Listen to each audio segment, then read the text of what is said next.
هلو هلو، أنا بوسي طه. هعمل معاكم النهاردة أسهل وأروع طريقة ممكن تعملوا بيها مسقعة بالصلصة، وهتطلع معاكم خطيرة، وهتعملوها بجد في أقل من 5 دقايق بالظبط، والطعم خطير. يلا بينا نبدأ مع بعض الطريقة.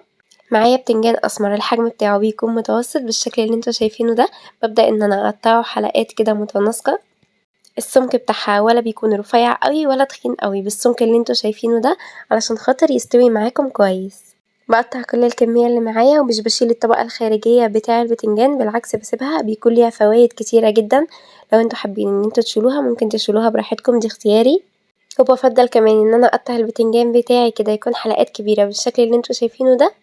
هخلص بقى كل الكمية اللي معايا بالطريقة اللي انتوا شفتوها دي. هرش عليه بقى رشة كويسة كده من الملح، الحركة دي بتساعد ان البتنجان ما يتشربش معايا زيت. وبسيبه لمدة ربع ساعة لحد ما البتنجان يتشرب كل الملح اللي معايا. في طاسة سخنة بقى فيها زيت سخن، ببدأ انزل كده بالبتنجان بتاعي بالشكل اللي انتوا شايفينه ده. وفي الوقت ده النار بتكون متوسطة علشان خاطر يستوي معايا. بعد دقيقتين بالظبط ببدأ ان انا اقلبه كده على الجهة التانية بالطريقة اللي انتوا شايفينها دي. اول ما ياخد معايا اللون الذهبي الخطير ده بقلبه على طول على الجهة التانية. بياخد معايا دقيقتين بالظبط، وبعد كده بطلعه على مصفى فيها مناديل علشان خاطر يصفي معايا كل الزيت.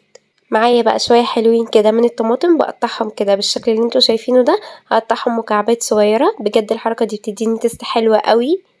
مش بعصرهم في الكبة، لا بقطعهم مكعبات صغيرة علشان خاطر التست معاكم يكون لذيذ. وهقطع معاهم 2 فلفل حامي، ممكن تستخدموا فلفل الوان، ممكن تستخدموا فلفل اخضر بارد، اي فلفل انتوا بتحبوه. هنزل بالطماطم والفلفل بقى على النار، وهضيف كده معلقتين من الزيت، وهضيف 3 فصوص مهروسين من الثوم، وهقلبهم كويس جدا بقى كده على نار متوسطة لحد ما يبدأ يتسبك معايا كده بالشكل اللي انتوا شايفينه ده. مش بضيف مية ولا اي حاجة خالص، انا بسيبها تتسبك كده مع نفسها على نار متوسطة. هنزل بقى بنص معلقة صغيرة كده من الملح، ونص معلقة صغيرة من الكمون، ونص معلقة صغيرة من الفلفل الاسود، ونص معلقة صغيرة من البابريكا.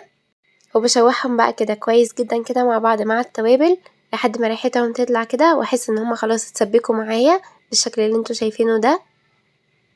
عايزه اقول لكم بجد في الوقت ده بتشموا ريحه خطيره. هبدا بقى ان انا ارص البتنجان بتاعي بالطريقه دي كده بعد ما قليناه.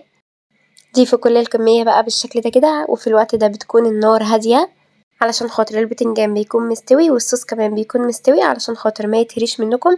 بقلب فيه بقى بالراحة كده بالشكل اللي انتوا شايفينه ده. بسيبه على النار لمدة دقيقة بس ان هما يمتزجوا كده مع بعض بالشكل اللي انتوا شايفينه ده. عايزة اقول لكم بجد هيطلع معاكم احلى مسقعة بالصلصة ممكن تاكلوها في حياتكم، طعمها خطير. وصفة سهلة وسريعة وبجد مش بتاخد في ايديكم وقت خالص. اعملوها بقى لفطار او لغدا او لعشاء، بجد بتنفع في كل الاوقات. وجنبها بقى كده رغيفين عيش كده سخنين، هتاكلوا احلى مسقعة في حياتكم. ولو انت اول مرة تشوفوني ما تنسيش تشتركوا في القناة وتفعلوا زر الجرس علشان خاطر يوصل لكم كل جديد ويوصل لكم كل وصفاتي. وما تنسوش تقولوا لي رأيكم في الكومنتات عشان اعرف ان وصفاتي بتعجبكم. وما تنسوش دايما ان مع بوسي طه دايما حلاوتها في تتبيلتها.